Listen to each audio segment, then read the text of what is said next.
Welcome to Drive the Daf. Clear, structured explanation of the daily Daf in 20 minutes. You can even follow in the car.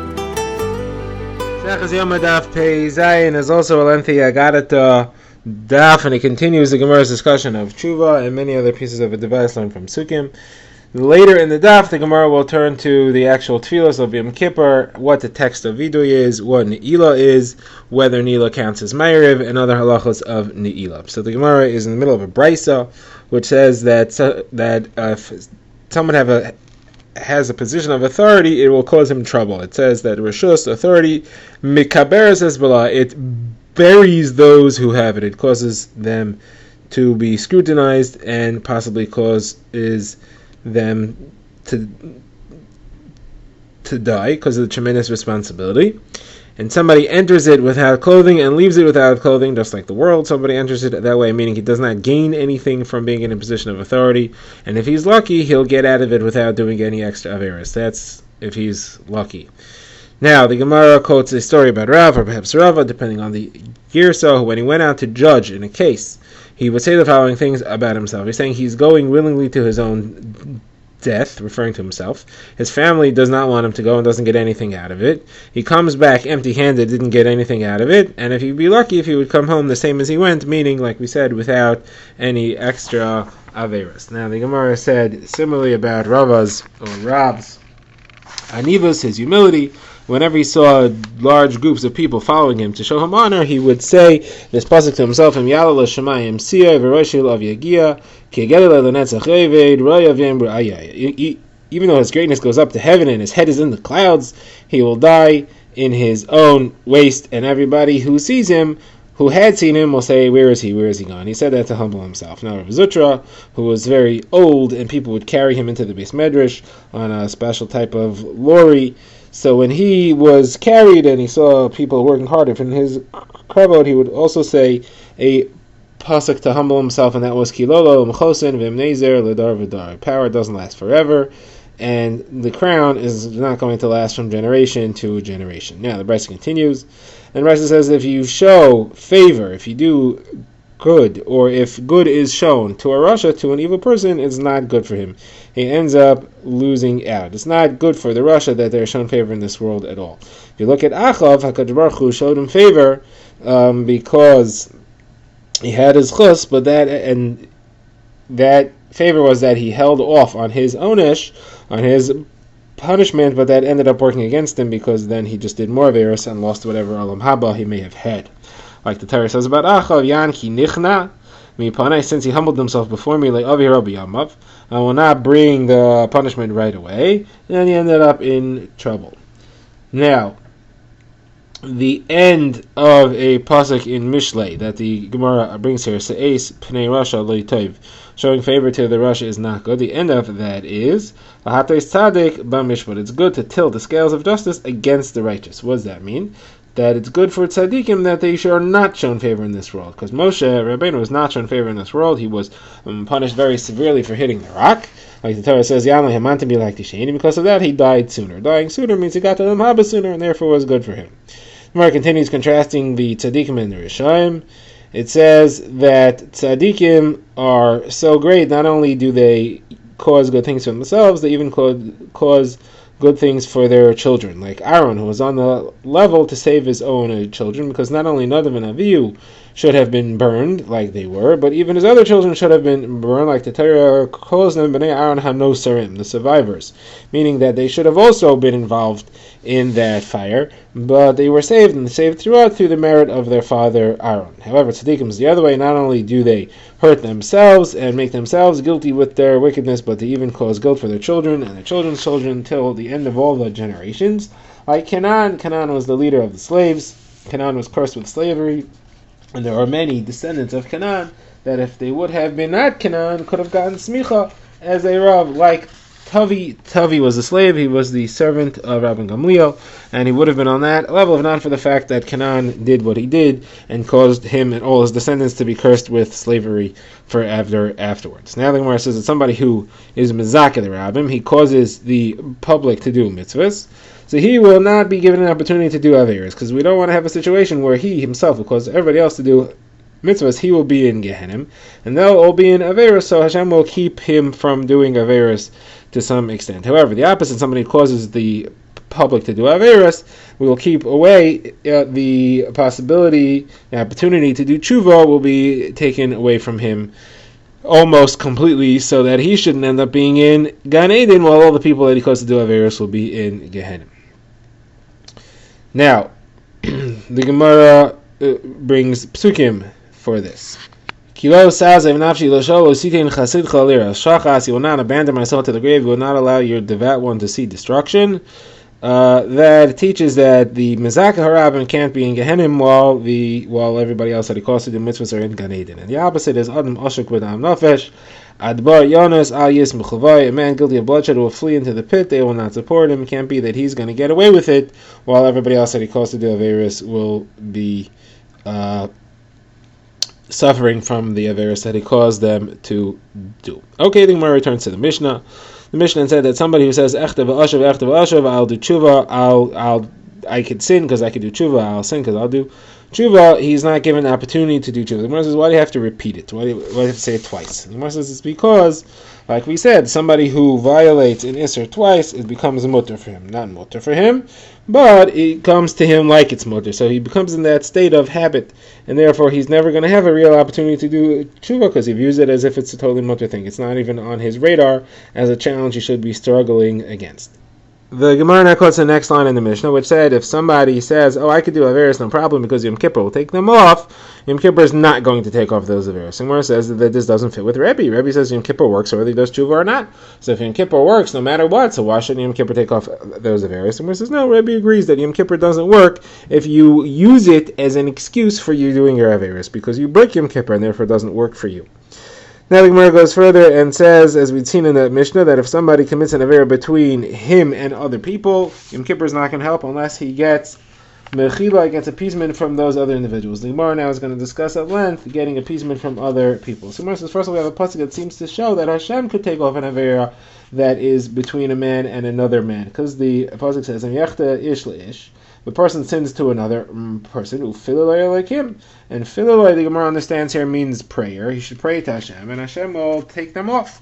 The Gemara says, no, that's not what it means. Elokim here doesn't mean Hashem. Elokim here means the judge. And filulay doesn't mean prayer. Filulay means to judge. So if a man sins to another man, the judges will judge him. That's what this means. The Gemara says, well, what do you mean? The rest of the pasuk says, but if a person sins to Hashem, mi yispalo, who's going to pray for him? Obviously, it's the first half was saying that Hashem is going to help him, and here he's saying if he sins to Hashem, then who's going to help him? Hashem's not going to help him. The Gemara says, you're right. I'm going to go back to the original understanding. Elokim here means Hashem, but the way you read it is as follows. You read it, if a person sins to another person, and ufiloi, and he appeases him, then Elokim yimchalai, then Hashem will forgive him.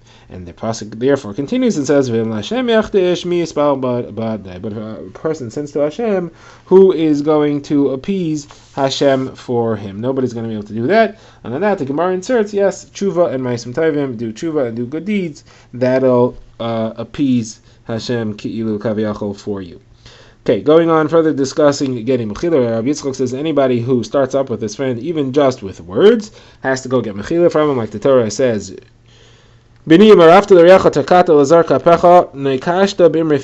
become a guarantor for your friend, or you stuck out your palms for a stranger?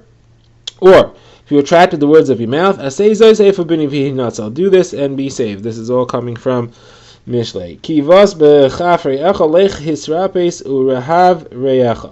Do this and get out of this. Since you came into your friend's hand, go debase yourself and treat him like a king. So that means as follows. Yeah, that's how we explain hisrapes or havriyacha.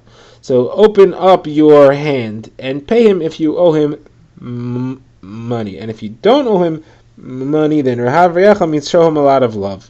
And gather many friends around him and take them with you and go ask forgiveness. And maybe your friends will actually ask forgiveness for you.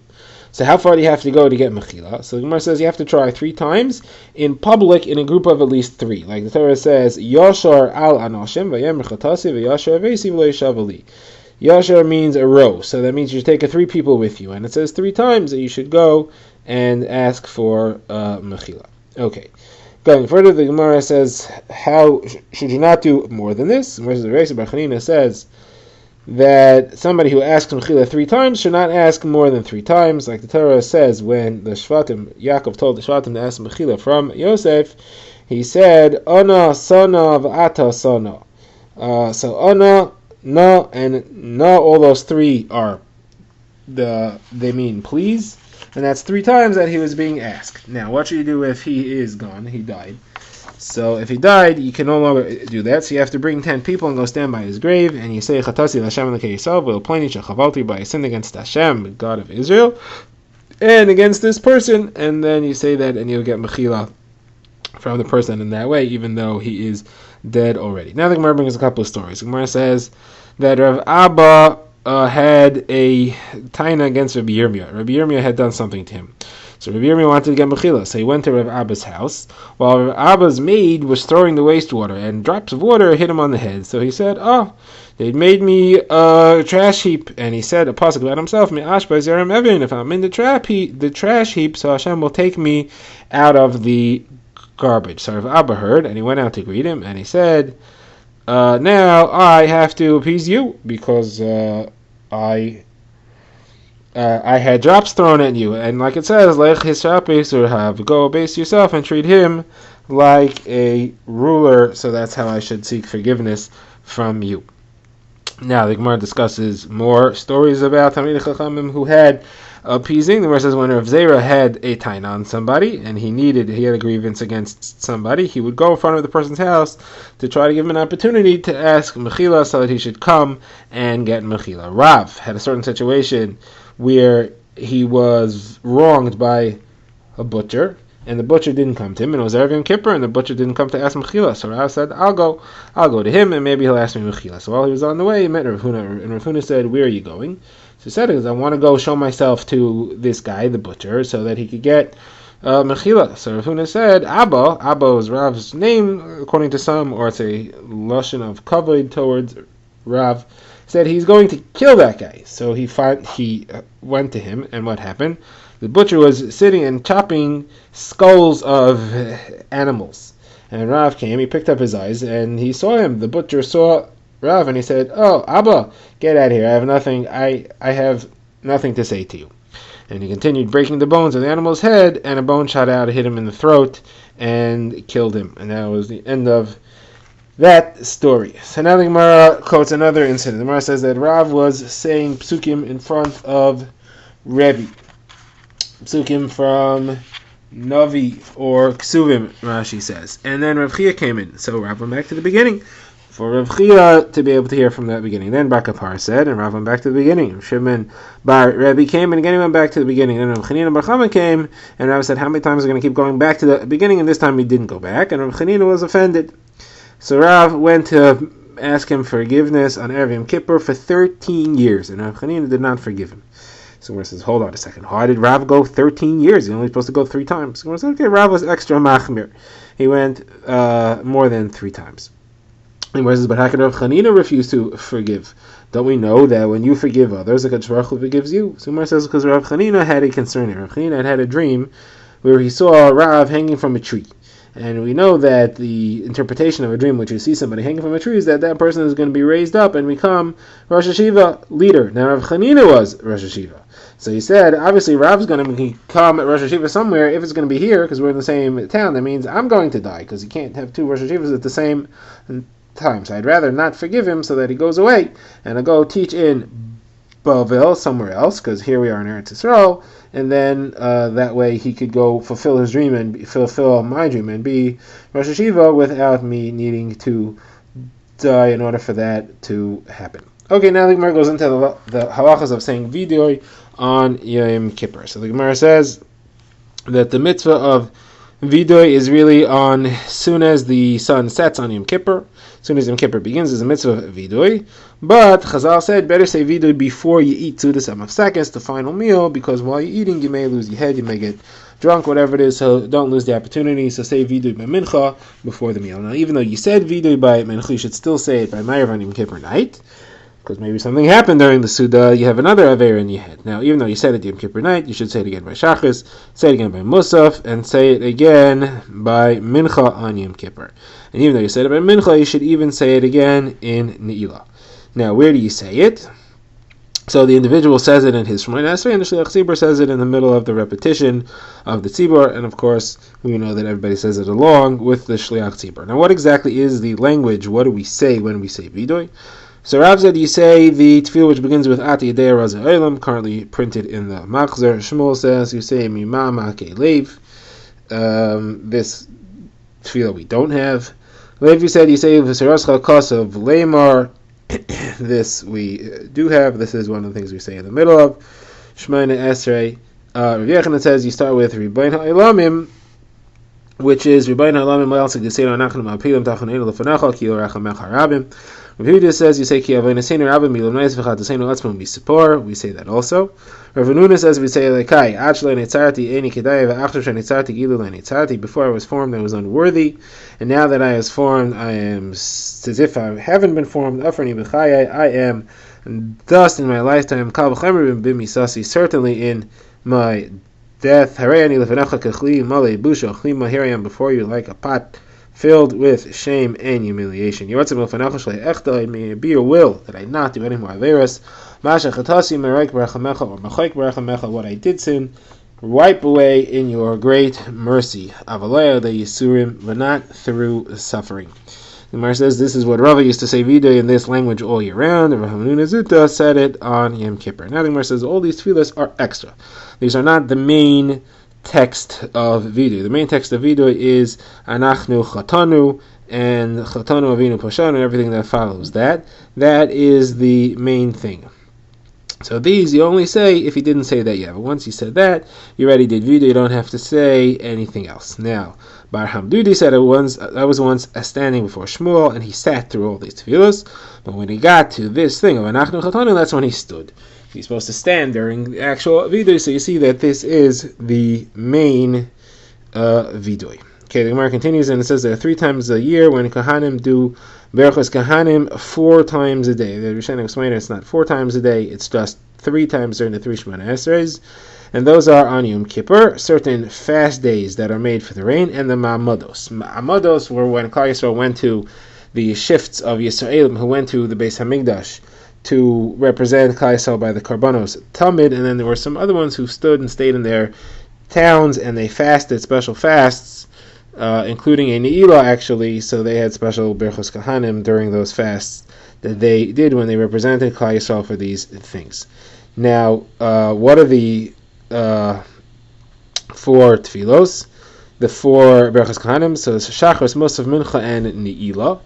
Now, all these have an Elah, but not all these have a Musaf. That's why the 4 is Lav Dafka.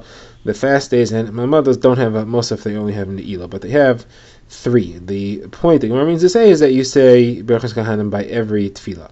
Now the Gemara calls him a chalak. So what is Ne'ilah? What exactly is Ne'ilah? Rab says it's another Shemona Esrei. It's a full Shemona Esrei. Shmuel says it's just a special tefillah that starts Me'anu Me Chayinu, and it's not an extra tefillah. Now the Gemara has a kasha on Shmuel. We have a clear brayso that says it is an extra tefillah. The brayso says on Yom Kippur evening one says Shemona Esrei of 7 brachos, 3 in the beginning, 3 in the end, and then the middle one, which is the main Yom Kippur bracha. The 3 before are the same in every Shemona Esrei, and the 3 after in the end of every Shemona Esrei. Now, that's at Yom Kippur night by Ma'ariv. It says Shachas, you do the same thing, Musaf do the same thing, also 7, Mincha also 7, and Ne'ilah also 7, and you end off with a special bracha for Vidoy in the Ne'ilah. That's Rabbi Meir's opinion. The Chachamim say you say the bracha of the 7 brachas for Ne'ilah, and if he wants to, he could say a special bracha for Vidoy. So the Gemara clearly says, according to both opinions, Ne'ilah is a full Shemona Esrei. The question is, do you add a bracha for Vidoy or not? The Gemara says, yes, this is a clear proof against Shmuel. Now the Gemara quotes a story that Ula, the son of Rav, was the chazan in the shul where Rava was, and he began the middle bracha of Ne'ilah with the phrase Ata B'chartanu, like every Shemona Esrei, and he ended off with Me'anu Mechayenu, which was Shmuel's version. So Rava praised him because he incorporated both opinions into one. So Gemara says Nothing says that an individual says that as part of his personal Shemona Esrei for Ne'ilah. Okay. Now the Gemara quotes a discussion as to whether or not Ne'ilah can take the place of Ma'ariv. The Gemara quotes the opinion of Rav. Rav says that Ne'ilah takes off the obligation of Ma'ariv. Somebody who says Ne'ilah doesn't have to daven Ma'ariv that night. You don't have to daven Ma'ariv after Shemona Esrei. After Yom Kippur. You don't have to say a weekday Ma'ariv on Matzah Yom Kippur. That's obviously not what we do L'Halacha, but that's what Rav's opinion is.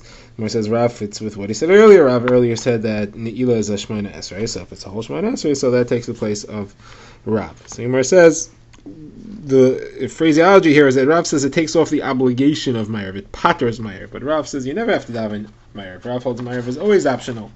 Rav says, Rav was referring to he says, even according to those who hold that Ma'ariv is obligatory, Ne'ilah will take it. Drive the Daf is a project of the Grand Woodlands Shul and is presented by Rabbi Yitzchak Landa. Find us on YouTube or subscribe to daily emails by emailing drivethedaf@gmail.com.